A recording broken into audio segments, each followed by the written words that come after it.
Кыргызстан курама командасы футбол боюнча көптөгөн ийгиликтерди багындырып келе жатат жана бүгүн биздин өлкөбүзгө эң маанилүү оюндардын бири өтмөкчү. Кыргызстан жана Индиянын беттеши. Канат берип кайкытып алып учат.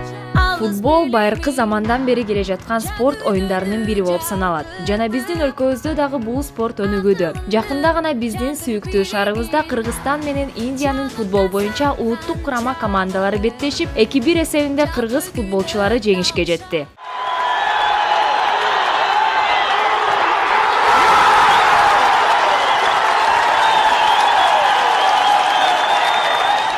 Беттештин алгачкы мүнөттөрүндө эле кыргызстандык чабуулчу Антон Землянухин Индиянын дарбазасына гол киргизип эсепти ачты. Андан кийин Мирлан Мырзаев 71-мүнөтүндө Кыргызстанга дагы бир упай киргизген. Индиянын курама командасы болсо 87-мүнөтүндө бир гол киргизгенге жетишти.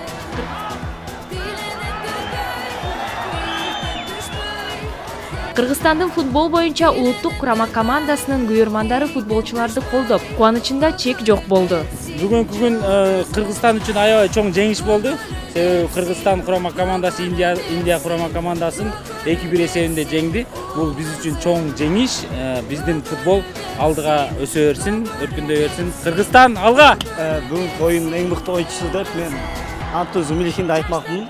Бул Антон Землянухин менен кубирим болуп эсептелет Кыргызстан боюнча. Мен аны кыргызстандык Месси деп ойлойм. Негизинен ушул оюндагы Кыргызстандын эмки турга чыгышы менен чын жүрөктөн куттуктайм. Кыргызстан бүгүн оюндар жакшы болду. Биринчи голду 3-мүнөттө Антон Землянухин киргизди.